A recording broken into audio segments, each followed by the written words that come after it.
ದಾವಣಗೆರೆಯಲ್ಲಿ ಇನ್ನೂ ಜೋರಾಗ್ತಾನೆ ಇದೆ ಬಿಜೆಪಿಯ ಒಳಜಗಳ. ರೇಣುಕಾಚಾರ್ಯ ವಿರುದ್ಧ ಮತ್ತೆ ಸಿಡಿದೆದ್ದಿದ್ದಾರೆ ಬಿಪಿ ಹರೀಶ್ ಅವರು. ಪರೋಕ್ಷವಾಗಿ ರೇಣುಕಾಚಾರ್ಯ ವಿರುದ್ಧ ತಮ್ಮ ಆಕ್ರೋಶವನ್ನ ಹೊರಗಾಕಿದ್ದಾರೆ. ಈ ಮೂಲಕವಾಗಿ ಮತ್ತೆ ಬಿಜೆಪಿಯಲ್ಲಿನ ಒಳಜಗಳ ಮುನ್ನೆಲೆಗೆ ಬರ್ತಾ ಇದೆ. ಎಲ್ಲಾ ವಿಚಾರಕ್ಕೂ ಕೂಡ ಹೈಕಮಾಂಡ್ ನಿರ್ಧಾರವನ್ನ ತೆಗೆದುಕೊಳ್ಳುತ್ತೆ ಅನ್ನುವಂತ ಒಂದು ನಿಲುವಿದ್ರೆ, ಏನೋ ಮಾಜಿ ಎಂಪಿ ಸಿದ್ದೇಶ್ವರ್ ಕಾಂಗ್ರೆಸ್ಗೆ ಹೋಗುವಂತ ವಿಚಾರ ಕೂಡ ದೊಡ್ಡ ಮಟ್ಟದ ಚರ್ಚೆಗೆ ಕಾರಣ ಆಗಿದೆ.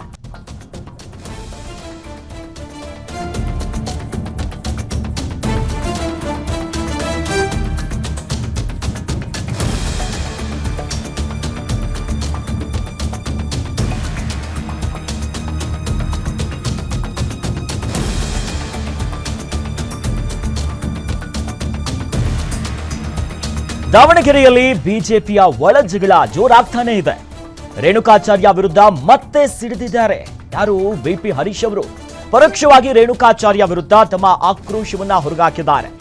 ಎಲ್ಲಾ ವಿಚಾರಕ್ಕೂ ಹೈಕಮಾಂಡ್ ನಿರ್ಧಾರ ತೆಗೆದುಕೊಳ್ಳುತ್ತೆ ಅನ್ನುವಂಥ ವಿಚಾರ ಕೂಡ ಗೊತ್ತಾಗ್ತಿದೆ.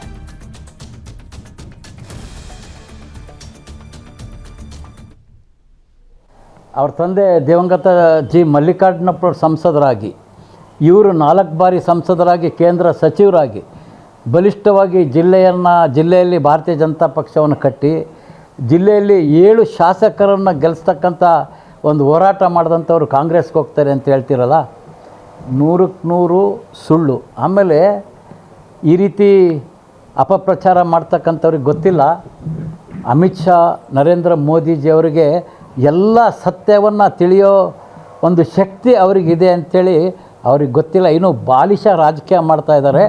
ರಾಜಕೀಯದಲ್ಲಿ ಕಣ್ಣೇ ಬಿಟ್ಟಿಲ್ಲ ಇವರು. ಅಮಿತ್ ಶಾ ಮೋದಿಜಿ ಅವರ ಒಂದು ಹೋಲಿಕೆ ಮಾಡಿದರೆ ಇವರು ರಾಜಕೀಯದಲ್ಲಿ ಕಣ್ಣೇ ಬಿಟ್ಟಿಲ್ಲ. ಇವರೇನೋ ರಾಜಕೀಯವನ್ನು ಹುಡುಗಾಟ ಅಂದ್ಕೊಂಡಿದ್ದಾರೆ. ಎಲ್ಲರ ಬಗ್ಗೆ ಹಗುರವಾಗಿ ಮಾತಾಡ್ತಕ್ಕಂಥದ್ದು ಹುಡುಗಾಟ ಅಂದ್ಕೊಂಡಿದ್ದಾರೆ. ಇನ್ನು ಮುಂದೆ ಅದಕ್ಕೆ ಬ್ರೇಕ್ ಬೀಳ್ತದೆ. ರಾಜ್ಯ ನಾಯಕರು, ರಾಷ್ಟ್ರೀಯ ನಾಯಕರು ಎಲ್ಲದಕ್ಕೂ ಕಡಿವಾಣ ಹಾಕ್ತಾರೆ. ಶಿಸ್ತಿಗೆ ಮುಂದಿನ ದಿನದಲ್ಲಿ ನಮ್ಮ ಪಕ್ಷದಲ್ಲಿ ಗೌರವ ಇದೆ, ಭವಿಷ್ಯ ಇದೆ.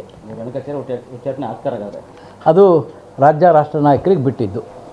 ಅವ್ರ ತಂದೆ ದಿವಂಗತ ಜಿ ಮಲ್ಲಿಕಾರ್ಜುನಪ್ಪ ಸಂಸದರಾಗಿ, ಇವರು 4 ಬಾರಿ ಸಂಸದರಾಗಿ, ಕೇಂದ್ರ ಸಚಿವರಾಗಿ ಬಲಿಷ್ಠವಾಗಿ ಜಿಲ್ಲೆಯಲ್ಲಿ ಭಾರತೀಯ ಜನತಾ ಪಕ್ಷವನ್ನು ಕಟ್ಟಿ ಜಿಲ್ಲೆಯಲ್ಲಿ 7 ಶಾಸಕರನ್ನು ಗೆಲ್ಲಿಸ್ತಕ್ಕಂಥ ಒಂದು ಹೋರಾಟ ಮಾಡಿದಂಥವ್ರು ಕಾಂಗ್ರೆಸ್ಗೆ ಹೋಗ್ತಾರೆ ಅಂತ ಹೇಳ್ತಿರಲ್ಲ, 100ಕ್ಕೆ